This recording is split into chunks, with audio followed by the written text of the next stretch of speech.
wabarakatuh. Alhamdulillah hamdan katsiran thayyiban mubarakan fih. Wa asyhadu an la ilaha illallah wahdahu la syarikalah. Iqrara bihi wa tauhida. Wa asyhadu anna Muhammadan abduhu wa rasuluh. Allahumma salli wa sallim wa barik ala nabiyyina Muhammad wa ala alihi wa ashabihi wa man tabi'ahum bi ihsanin ila yaumiddin. Yaqulu rabbuna azza wa jalla fi kitabihil karim, ya ayyuhalladzina amanu taqullaha haqqa tuqatih wa la tamutunna illa wa antum muslimun. Ya ayyuhan nasu taqu rabbakumul ladzi khalaqakum min nafsin wahidah wa khalaqa minha zawjaha wa batha minhuma rijalan katsiran wa nisaa'a wattaqullaha alladzi tasaaluna bihi wal arham innallaha kana 'alaikum raqiba. Amma ba'd. Alhamdulillah, bapak-bapak, ibu-ibu, jamaah kaum muslimin dan muslimat yang kami muliakan, para orang tua kami yang kami muliakan pula. Semoga apa yang kita lakukan di malam hari berbahagia ini tercatat menjadi amalan kebaikan buat kita semuanya. Semoga apa yang kita lakukan di malam hari ini termasuk bagian dari apa yang telah disabdakan oleh Nabi sallallahu alaihi wasallam dalam sebuah petikan hadis yang sahih, wa mastama'a qaumun fi baitin min buyutillah yatsluna kitaballah wa yatadarasuna fima bainahum illa nazalat alaihimus sakinah wa ghasyiyatuhumur rahmah wa haffathumul malaikah wa dzakarahumullahu fima indahu. Tidaklah sekelompok manusia yang mereka berkumpul di salah satu dari rumah-rumah Allah, di masjid rumah Allah, yang mereka mempelajari Al-Quran, yang mereka mempelajari agama Allah, illa nazalat alaihimus sakinah, kecuali akan diturunkan kepada mereka sakinah, ketenangan. Ingin tenang, ingin meraih ketenangan, salah satu caranya mari kita duduk dalam masjid untuk belajar mendalami agama Allah Subhanahu wa ta'ala. Wa haffathumul malaikah, orang-orang yang hadir dalam majlis tersebut akan senantiasa dinaungi oleh para malaikat Allah Subhanahu wa ta'ala. Wa ghasyiyatuhumur rahmah, mereka berada dalam liputan rahmat Allah. Wa dzakarahumullahu fi man indahu, dan Allah akan sebut nama-nama mereka yang hadir dalam majelis tersebut di hadapan para malaikat makhluk yang mulia. Semoga salawat dan salam teriring tercurahkan kepada junjungan kita Nabi Muhammad sallallahu alaihi wasallam, kepada keluarga beliau, kepada para sahabat dan orang-orang yang mengikuti jejak beliau hingga akhir zaman kelak. Jamaah yang kami muliakan, dalam rangka pengamalan dari hadis Nabi sallallahu alaihi wasallam, la yashkurullah man la yashkurun nas. Seorang hamba itu tidak akan terkategorikan sebagai hamba yang bersyukur kepada Allah sampai dia berterima kasih kepada kebaikan yang telah dilakukan oleh manusia. Di awal perjumpaan kita di malam hari ini tak lupa mengucapkan jazakumullah khairan, terima kasih banyak, terkhusus kepada pengurus Musholla Al-Ikhlas yang telah berbaik sangka kepada kami, yang telah memberikan kesempatan untuk sama-sama kita saling mengingatkan dalam perkara kebaikan, untuk kita sama-sama mendalami dan belajar agama Allah Subhanahu wa ta'ala. Juga tak lupa mengucapkan jazakumullah khairan kepada semua pihak yang telah menjadi sebab terselenggaranya kegiatan ini, dan juga jazakumullah khairan kepada kaum muslimin dan muslimat hadirin sekalian yang telah berkenan hadir di majelis kita ini. Jamaah sekalian yang kami muliakan, judulnya apa jemaah? Terseret dalam neraka Allah. Pencapaian yang tertinggi, kebahagiaan yang hakiki adalah ketika seorang hamba bisa masuk ke dalam surga Allah. Tidak ada lagi pencapaian yang melebihi pencapaian tersebut. Tidak ada lagi kebahagiaan yang melebihi kebahagiaan tersebut. Itulah obsesi setiap muslim dan muslimah. Bisa masuk ke dalam surga Allah, bisa selamat dari neraka Allah Subhanahu wa ta'ala. Makanya Allah Rabbul Alamin di dalam Al-Quran menyebutkan, faman zuhzi'a 'anil nar wa udkhilal jannata faqad faz wa mal hayatud dunya illa mata'ul ghurur. Kata Allah Rabbul Alamin, faman zuhzi'a 'anil nar, barang siapa yang terselamatkan dari neraka, wa udkhilal jannata, kemudian dia dimasukkan ke dalam surga Allah, faqad faz, maka itulah orang yang beruntung. Itulah orang yang berhasil. Keberhasilan yang hakiki.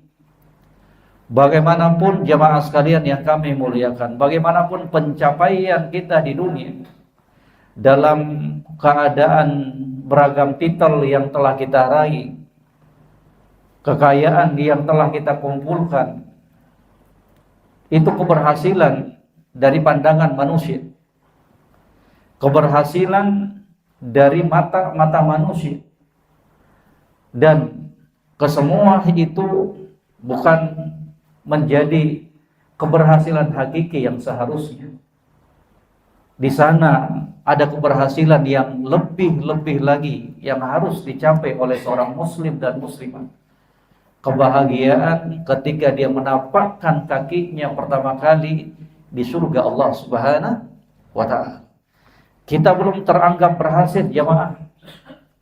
Kita belum teranggap berhasil dan beruntung jamaah sekalian, kecuali kita sudah masuk ke dalam surga Allah Subhanahu wa ta'ala. Jangan tanggung ketika memiliki cita-cita. Terlalu rendah kalau cita-citanya kita hanya bisa berhasil di dunia ini. Mari dong kita sama-sama kemudian jemaah sekalian memiliki obsesi, harapan, cita-cita untuk bisa masuk ke dalam surga Allah Subhanahu wa ta'ala. Itu target hidupnya seorang muslim dan muslimah. Itu yang harus menjadi target utama kita. Masuk ke dalam surga Allah dan bisa berhasil selamat dari neraka Allah Subhanahu wa ta'ala. Surga yang apapun kenikmatan dunia itu tidak akan bisa disamakan dengan kenikmatan yang telah Allah Subhanahu wa ta'ala persiapkan di dalam surganya. Di dalam hadis qudsi kata Nabi sallallahu alaihi wasallam, yaqulullahu tabaraka wa ta'ala, a'dattu li'ibadiyas shalihin ma la 'ainun ra'at wa la udhunun sami'at wa la khatar 'ala qalbi bashar. Kata Allah, saya sudah mempersiapkan kenikmatan yang tidak pernah dilihat oleh mata. Di mana ini? Surga Allah. Kenikmatan yang tidak pernah dilihat oleh mata, tidak pernah didengarkan oleh telinga, dan tidak pernah terbesik di dalam hati seseorang. Apapun yang kita bayangkan tentang kenikmatan dunia, ketahuilah jemaah sekalian, bahwa itu tidak akan sesuai dengan hakikatnya. Apapun yang kita gambarkan dalam pikirannya kita, gini nih nanti di surga, maka demi Allah, apa yang di surga itu melebihi apa yang berada dalam pikirannya kita. Saking nikmatnya itu, nikmat surga Allah Subhanahu wa ta'ala.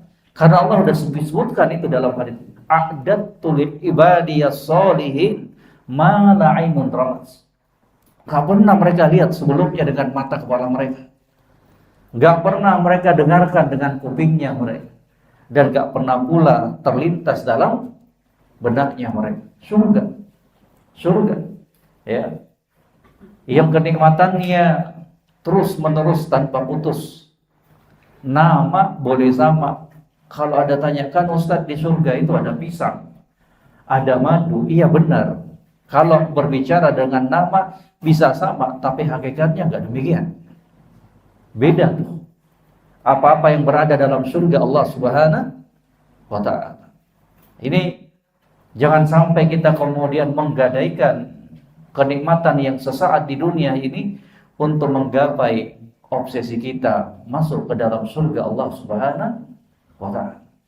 Bisa selamat dari neraka Allah Subhanahu wa ta'ala, yang bahan bakarnya kata Nabi sallallahu alaihi wasallam, narukum hadhihi juz'un min sab'ina juz'an min nari jahannam. Api yang kalian nyalakan di dunia ini itu baru menyetarai 1/70 bagian dari dahsyatnya api neraka Allah Subhanahu wa ta'ala.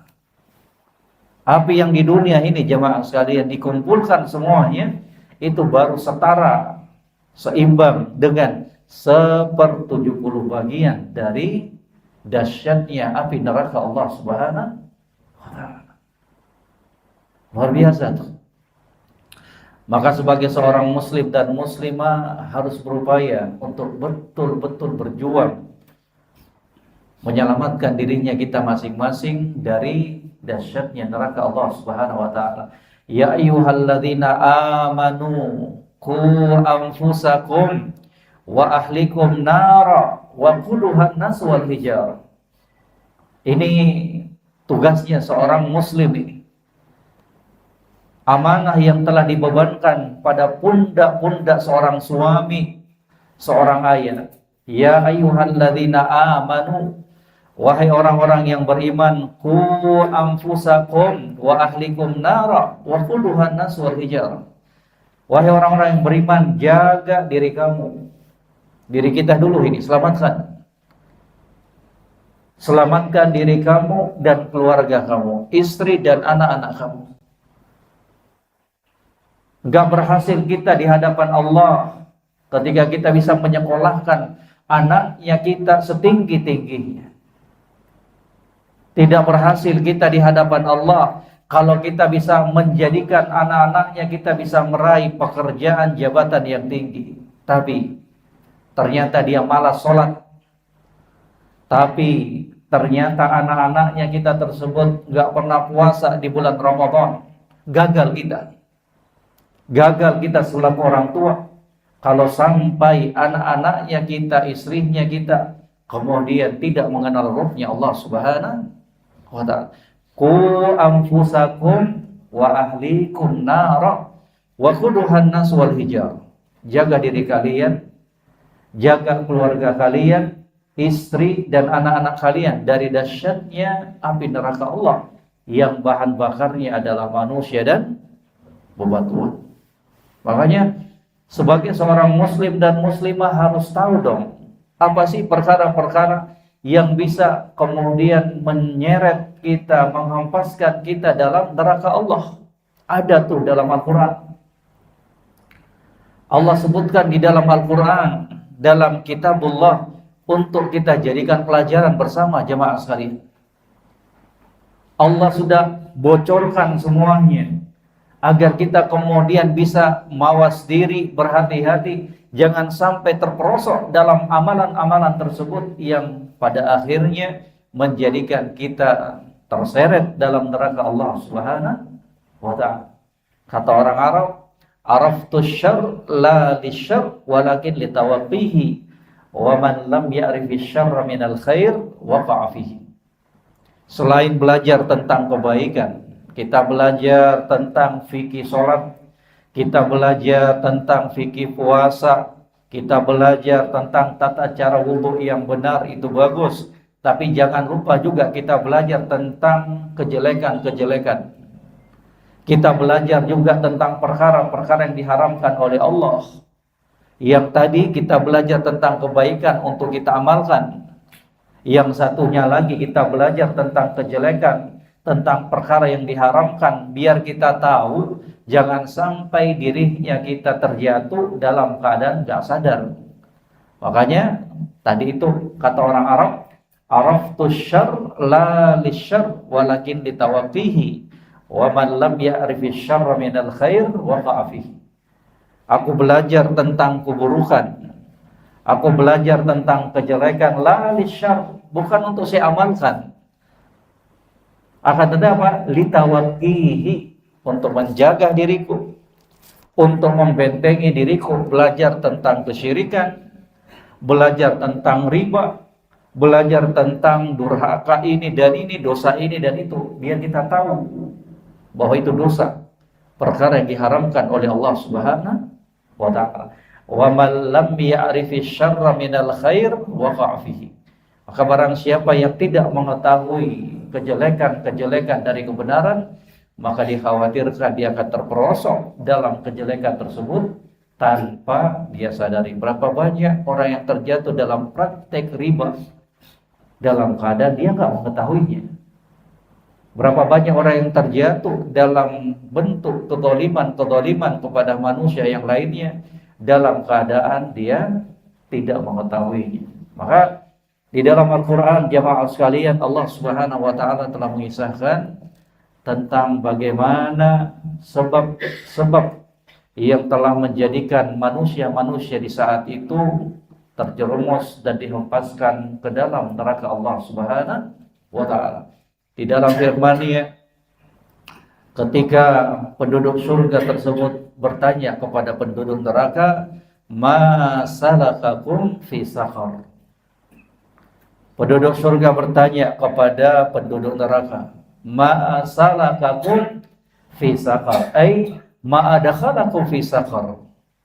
Apa sih yang menyebabkan kalian bisa terjerumus ke dalam neraka? Apa sih yang menyebabkan kalian tersungkur dalam neraka Allah? Ma salakakum, ay ma adkhalakum.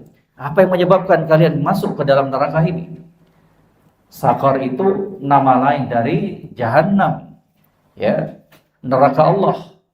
Ma salakakum fi saqar? Qalu, penduduk neraka tersebut mengatakan apa?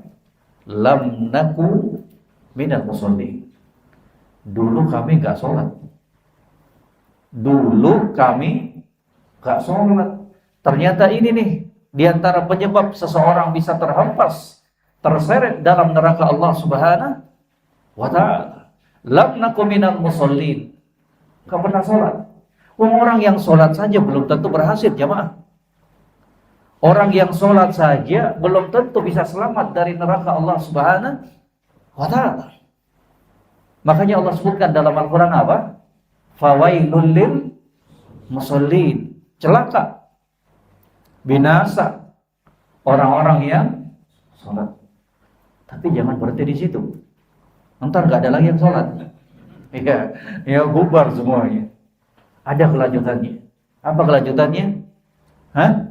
Alladzina hum an sholatihim sahun.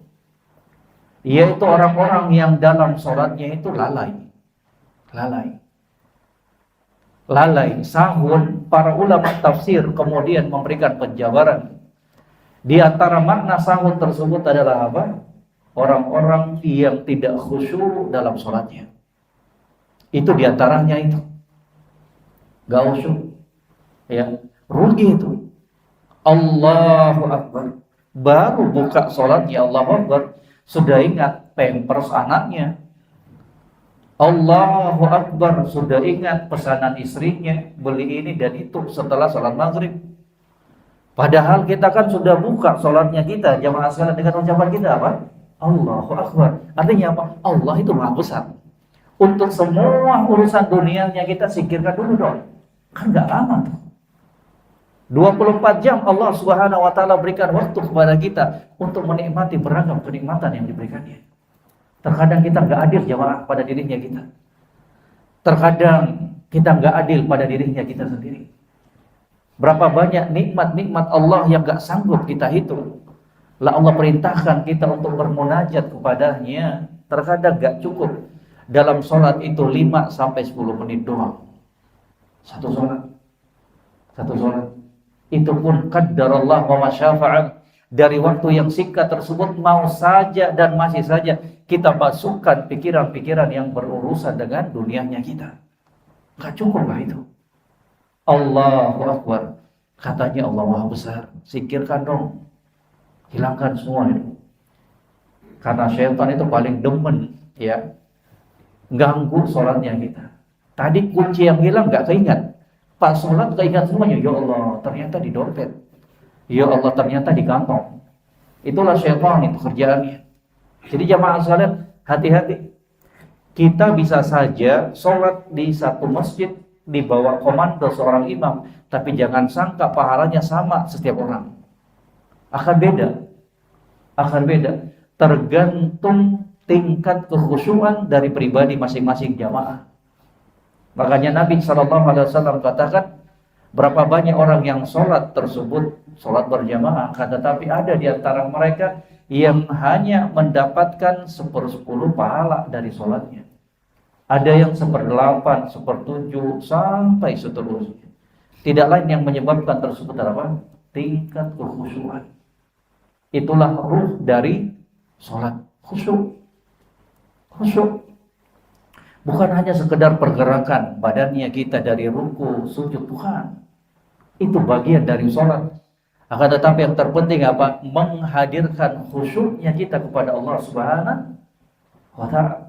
Makanya nggak diperkenankan itu jamaah sekalian, orang yang nahan lapar dalam keadaan hidangan sudah tersaji, kemudian apa? Sholat.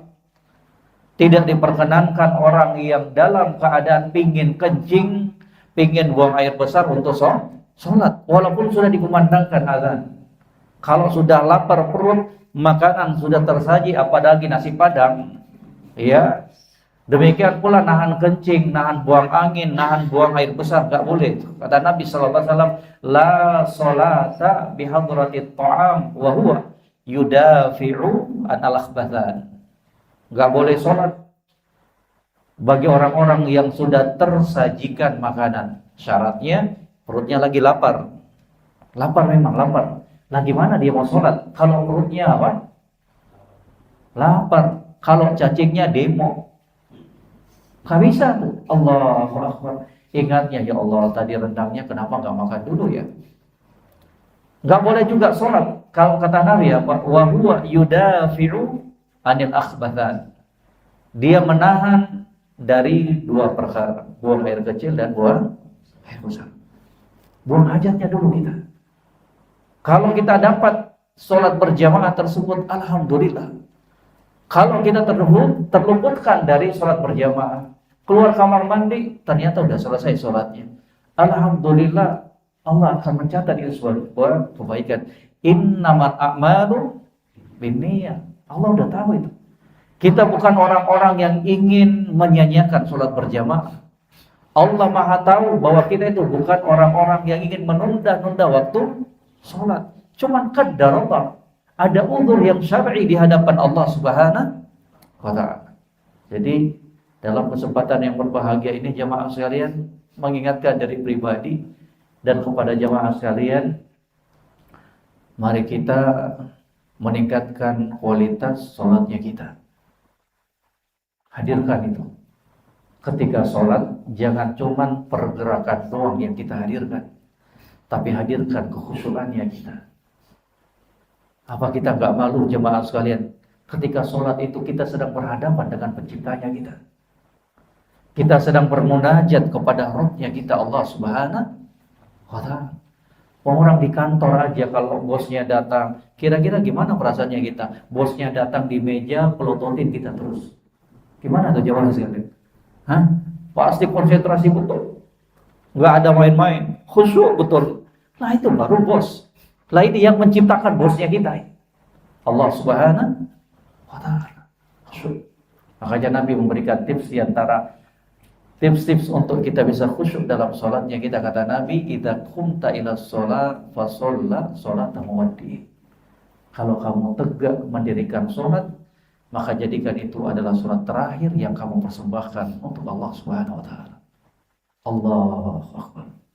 Jadikan itu seakan-akan, kata Nabi, sholat yang terakhir yang kamu persembahkan kepada Allah Subhanahu wa taala. Setelah itu apa? Kamu diwafatkan oleh Allah. Gimana tuh perasaannya kita? Alhamdulillah Ustaz, masih hidup, sholat asar nemu lagi, buat lagi seperti itu. Itu diantara apa? Salah satu tipsnya. Ya. Kemudian penafsiran yang kedua, kata para ulama, untuk sahur tersebut, celaka bagi orang-orang yang sholat, yaitu orang-orang yang dalam sholatnya sahur. Siapa itu? Yaitu orang-orang yang menunda-nunda waktu sholat tanpa adanya uzur yang syar'i. Malas, nunda-nunda, kan baru dikumandangkan azan, kan waktunya masih lama, kan iqamat sekitar 15 menitan lagi. Ya, hati-hati. Makanya di antara karakteristik dan kebiasaan orang munafik itu, kata Nabi SAW, mereka itu nunda-nunda waktu sholat. Nanti kalau sudah mau masuk sholat maghrib, baru mereka apa? Sholat asar buru-buru, ya, dalam tempo yang sesingkat-singkatnya. Assalamualaikum warahmatullah, assalamualaikum warahmatullah. Singkat tapi nggak padat. Ya jemaah, yang penting selesai. Makanya di dalam Al-Quran Allah sebutkan tentang tata cara sholatnya orang munafik itu apa? Wa idza qamu ila sholati qamu kusala yura'unan nas wa la yadhkuruna Allah illa qalila. Orang munafik itu kalau dia berdiri sholat malas-malasan, kusala, malas-malasan. Tidak banyak mereka berzikir kepada Allah. Yura'unan nas, tujuan mereka apa? Agar dilihat oleh manusia. Itu aja. Itu aja. Makanya berat sekali mereka itu untuk sholat apa? Subuh dengan isya. Karena di saat itu nggak ada penerangan. Mudah mereka untuk bersembunyi. Tapi coba kalau sholat zuhur, asar, nampak mereka. Orang munafik menampakkan Islam dan menyembunyikan kekufuran dan kefakiran, kekufuran kepada Allah Subhanahu wa taala. Jadi ini perkara yang sama-sama kita ingatkan diri kita dan kepada keluarganya kita. Jaga sholat 5 waktu itu jemaah sekalian. Amalan yang paling pertama dihisab oleh Allah Subhanahu wa taala pada hari kiamat.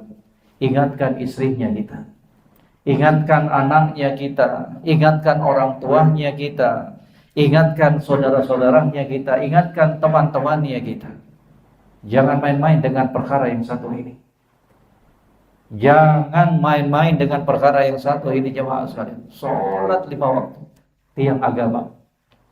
Untuk yang laki-laki sebaiknya laksanakan di masjid bersama kaum muslimin. Itu yang paling bagus. Biar pahalanya juga semakin banyak, semakin besar sholat. Qalu lam naku minal musallin. Dulu kami enggak sholat. Dulu kami enggak sholat. Bayangkan, ya Ustaz, gimana nih dulu saya sholatnya bolong-bolong. Ya Ustaz, dulu ya Allah sholat subuh, sholat zuhur, sibuk kerja enggak sholat, asar ketiduran, maghrib sholat lagi, isya ketiduran lagi. Dulu. Sekarang alhamdulillah, ya, sudah bisa jaga sholat. Untuk yang demikian itu jemaah sekalian, tolong diingat-ingat. Tolong diingat-ingat, itu dosa besar itu. Wajib hukumnya bagi orang-orang yang dahulu melalaikan sholat 5 waktunya, untuk dia betul-betul bertobat kepada Allah Subhanahu wa taala. Cuman para ulama di sana berselisih pendapat apakah ada di sana yang namanya qadha'us shalah atau tidak. Pendapat yang benar tidak ada. Karena sholat 5 waktu itu adalah sholat yang telah ditentukan waktunya oleh Allah Subhanahu wa taala. Inna sholata kanat 'alal mu'minina kitaban mawquta. Salat itu adalah kewajiban yang telah ditetapkan waktunya oleh Allah Subhanahu wa taala.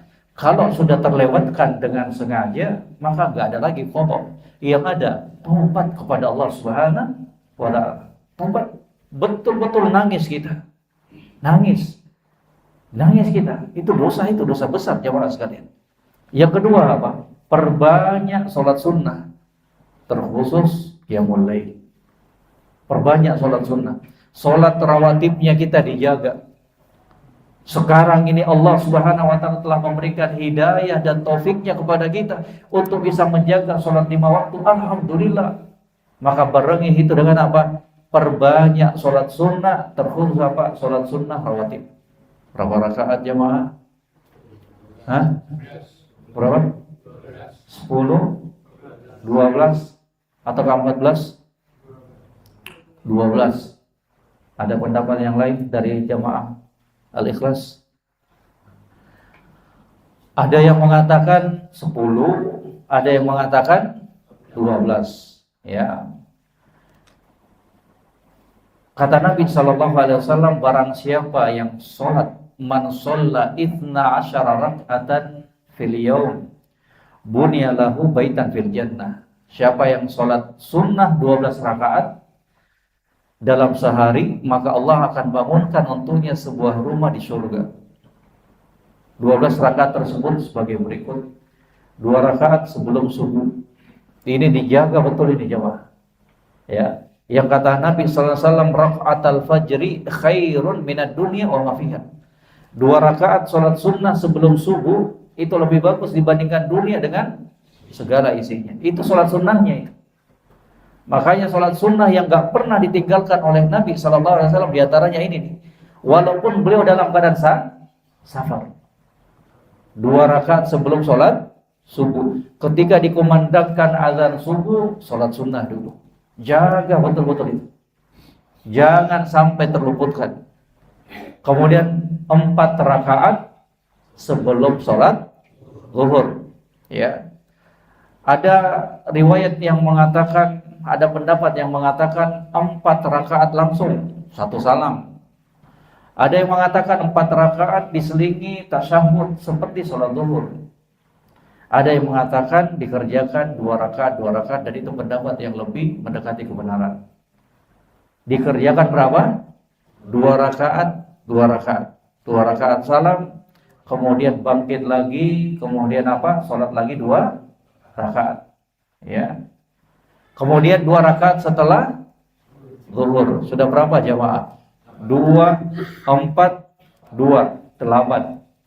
Kemudian 2 rakaat setelah sholat maghrib, dijaga tuh. Kemudian 2 rakaat setelah sholat isya. Ya, jadi berapa semuanya? 12. Kalau ada yang beranggapan 10, silahkan.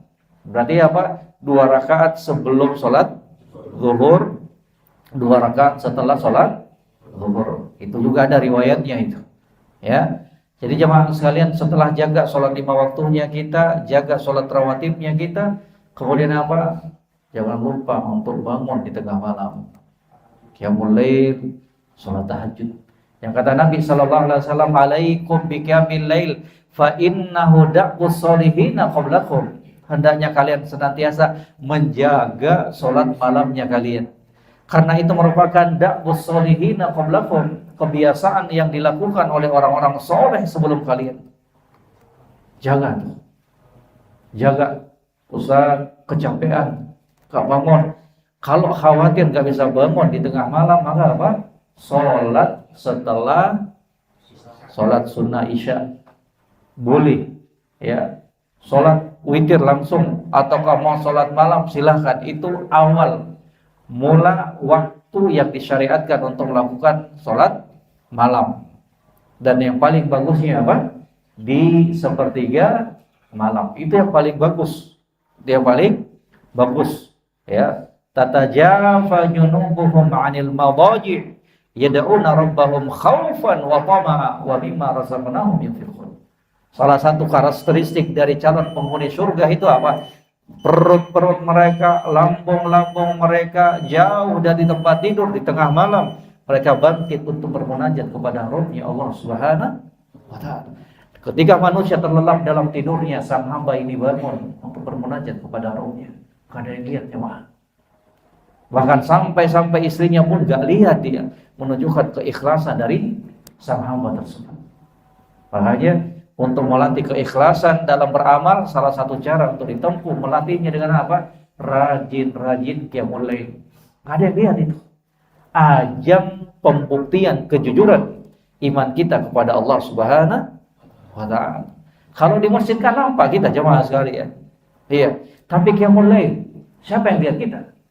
Antara kita dengan Allah Subhanahu wa Ta'ala. Dijaga ya, qiyamul lail. Yang pertama. Gimana? Azan dulu terus nyambung sedikit. Ya barakallahu fi. Mana muadzinnya? Barakallahu fi. Oh, juga mohon maaf sebelumnya karena telat. Qadarullah wa syafa'at. Baru pertama kali di sini.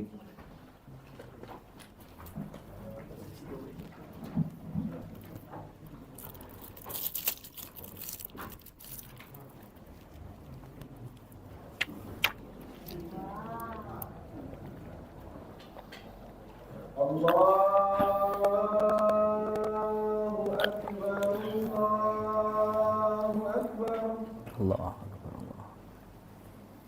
Allahu Akbar,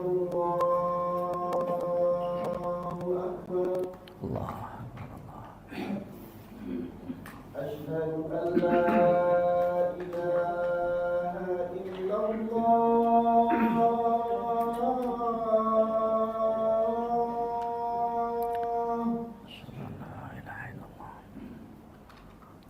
Asyhadu an la ilaha illallah.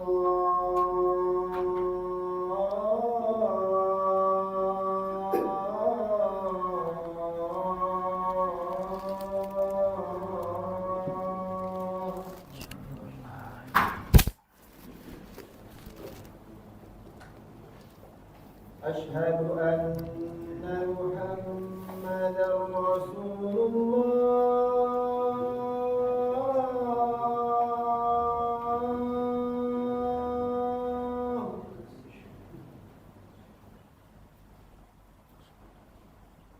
Asyhadu anna Muhammadar Rasulullah.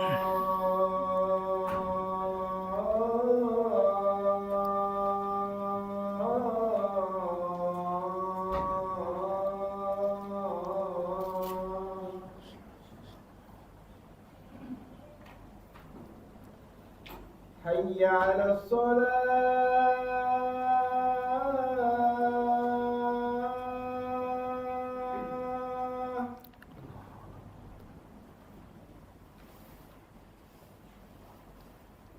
Hayya 'alas shalah.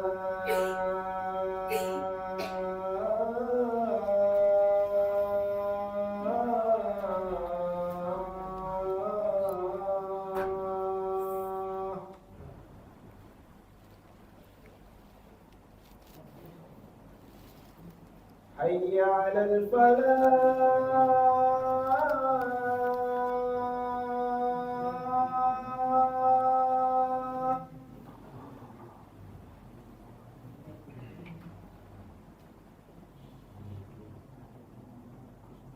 Hayya 'alal falah.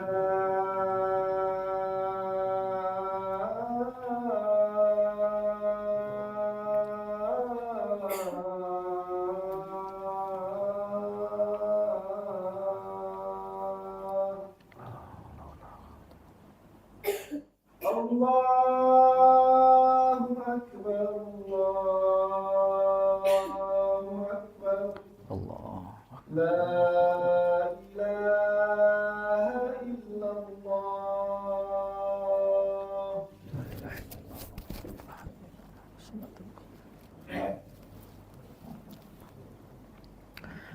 Bismillahirrahmanirrahim. Kita lanjut sedikit. Ya, sebelumnya juga mohon maaf karena tadi agak telat. Qadarullah. Sampai mana tadi Bapak Ibu? Jemaah. Bagaimana tadi? Yang pertama apa? Salat. Kata Allah Rabbul Alamin memberikan penjelasan tentang sebab yang bisa menyeret seorang hamba ke dalam nerakanya. Ma salakakum fi saqar? Qalu lam naku minal musallin. Yang kedua, wa lam naku nut'imul miskin. Dahulu kami enggak pernah memberikan makan kepada orang miskin. Ini juga memberikan pelajaran yang sangat-sangat berharga pada dirinya kita selaku seorang muslim untuk peka memperhatikan keadaan saudaranya kita yang keadaan ekonominya jauh-jauh dibandingkan kita. Dari kalangan orang-orang miskin, jemaah sekalian. Ya. Dari kalangan orang-orang yang tidak mampu, bahwa dalam hartanya kita itu ada hak yang harus kita keluarkan untuk Allah berupa zakat setiap tahunnya kalau terpenuhi 2 persyaratan. Dan juga dalam harta yang kita miliki itu ada hak dari kalangan orang-orang miskin yang harus kita keluarkan dalam bentuk sedekah. Ya, di antaranya itu memberikan makan, jangan cuek, tidak peduli terhadap saudara-saudaranya kita yang membutuhkan uluran tangannya kita. Berikan makan kepada orang-orang yang membutuhkan. Itu termasuk pahala yang besar di sisi Allah Subhanahu wa taala. Apalagi sampai makanan yang kita berikan tersebut menjadi sumber tenaga dia untuk bisa beribadah kepada Allah Subhanahu wa taala. Dia makan makanan yang kita berikan itu, kemudian dia bisa sholat 5 waktu. Dia bisa bangun di tengah malam. Subhanallah. Nikmat. Qalu lam naku minal musallin wa lam naku nut'imul miskin wa kunna nahudu ma'al khaidin. Dahulu, kata penduduk neraka ini, dahulu kami itu sering bercengkrama dengan orang-orang dalam cengkramaan, dalam pembicaraan, dalam obrolan yang batil. Itu bahayanya. Ya. Ketika mulutnya kita disalahgunakan untuk membongkar aibnya orang lain, untuk mengucapkan ucapan dusta dan lain-lain sebagainya. Wa kunna nakhudhu ma'al khaidin. Ikut. Jadi Bapak, ini pelajaran buat kita semuanya. Kalau dalam majelis tersebut, dari perkumpulan tersebut kemudian ada gosip-gosip, maka wajib hukumnya bagi kita untuk apa? Mengingatkan dan menasihati saudaranya kita. Jangan membongkar aib seorang muslim, itu haram di dalam Islam. Diperbolehkan. Kalau mereka tetap ngeyel setelah kita berikan masukan dan nasihat, maka wajib hukumnya untuk meninggalkan majelis tersebut. Tak boleh untuk nongkrong dalam majelis yang di dalamnya terdapat ghibah dan namimah. Tidak diperbolehkan untuk memperbanyak jumlah mereka menjadi pendengar setia. Sama juga hukum dosanya itu. Jadi ini salah satu apa? Penyalahgunaan dari mulut. Mulut itu Allah berikan kepada kita bukan untuk kita pakai menggunjing orang lain. Bukan kita pakai untuk apa? Gosip, untuk ghibah, namimah dan lain-lain sebagainya. Ya. Kata Nabi sallallahu alaihi wasallam, "Atadruna mal ghibah?" Apakah kalian mengetahui apa itu ghibah? Kata para sahabat, Allah wa rasuluhu a'lam. Hanya Allah dan Rasulnya yang mengetahuinya. Kata Nabi sallallahu alaihi wasallam, "Dzikruka akhaka bima yakrah." Kamu menceritakan tentang saudara kamu perkara yang dia benci untuk diceritakan. Kamu, kita punya aib. Masing-masing kita punya kelemahan. Sebagaimana kita tidak senang kalau aib dan kekurangannya kita diumpat dan diceritakan, maka mari dong kita perlakukan saudaranya kita dengan perlakuan yang ingin kita perlakukan untuk dirinya kita. Jaga lisannya kita. Wa kunna nakhudhu ma'al khaidin. Penyebabnya ini jemaah sekalian. Mari pakai lisannya kita untuk berzikir kepada Allah Subhanahu wa taala. Mari pakai lisannya kita untuk membaca Al-Qur'an. Mari kita pakai lisannya kita untuk mengajak manusia dalam kebaikan. Mari kita pakai lisannya kita amar ma'ruf nahi munkar. Kemudian yang berikutnya kata Allah Subhanahu wa taala, ya, wa kunna nakhudhu ma'al khaidin wa kunna nukadzibu biyaumiddin hatta atana al-yaqin. Dan juga dahulu kami mendustakan apa? hari kebangkitan kabur. Seorang muslim dan muslimah harus yakin seyakin-yakinnya bahwa setelah kehidupan di dunia ini kita akan diwafatkan oleh Allah dan kemudian kita akan dibangkitkan pada hari kiamat untuk mempertanggungjawabkan semua dari ucapan dan perbuatannya kita. Enggak ada satupun dari ucapan dan perbuatan yang terluputkan dari Allah Subhanahu wa taala di pengadilan Allah Subhanahu wa taala yang seadil-adilnya. Wa kunna nukadzibu biyaumiddin. Bahwa kita hidup di dunia ini bukan hanya sekedar makan, minum, kemudian wafat, tidak dibangkitkan lagi. Dibangkitkan kita. Sebuah keyakinan yang harus tertancap pada dirinya kita, bahwa kelak kita akan dibangkitkan di hadapan Allah Subhanahu wa taala di padang mahsyar untuk apa? Mempertanggungjawabkan semua perbuatannya kita. Tidak ada satu perkara pun yang terluputkan dari Allah. Kalau di dunia ini jemaah sekalian, setingkat KPK atau yang lainnya, mereka manusia. Ada yang terluputkan dari mereka, polisi dan lain-lain sebagainya. Tapi tidak dengan pengadilan Allah Subhanahu wa taala.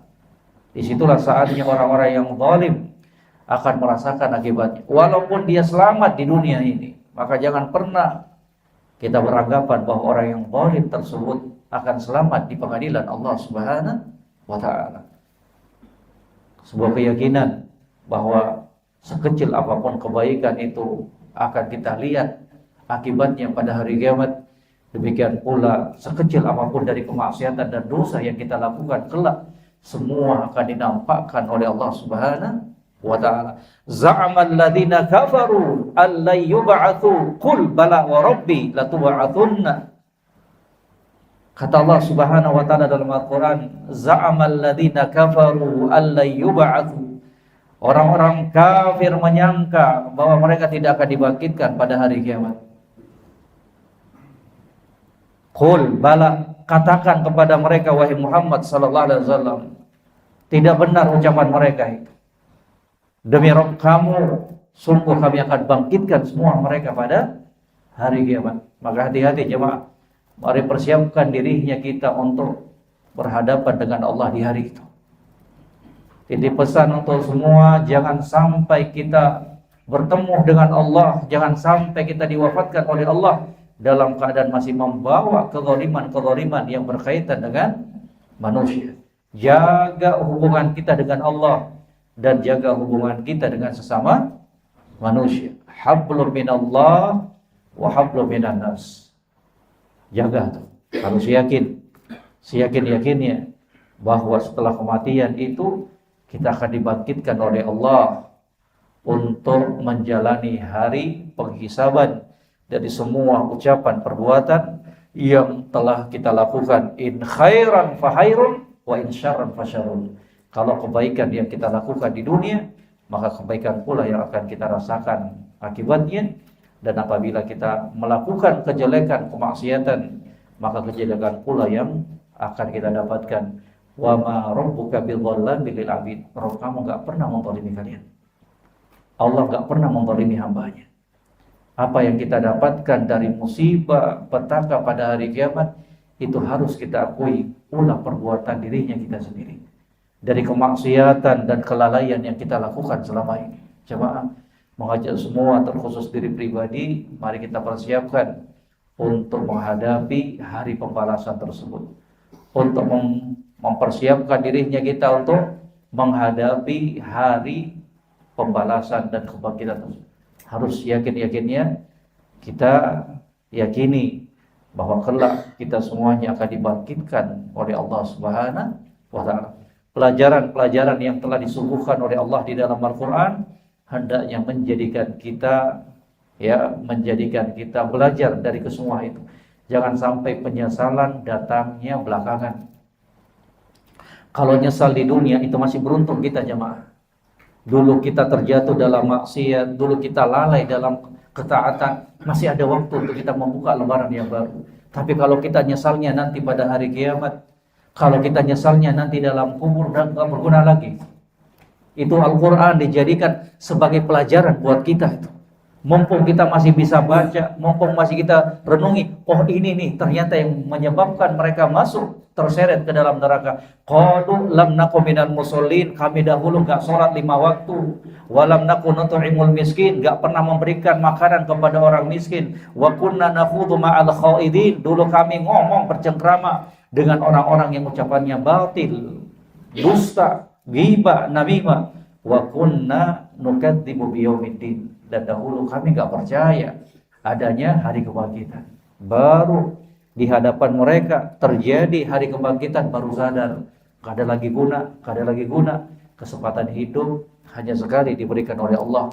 Alangkah meruginya kita kalau kesempatan yang diberikan itu kemudian kita sia-siakan.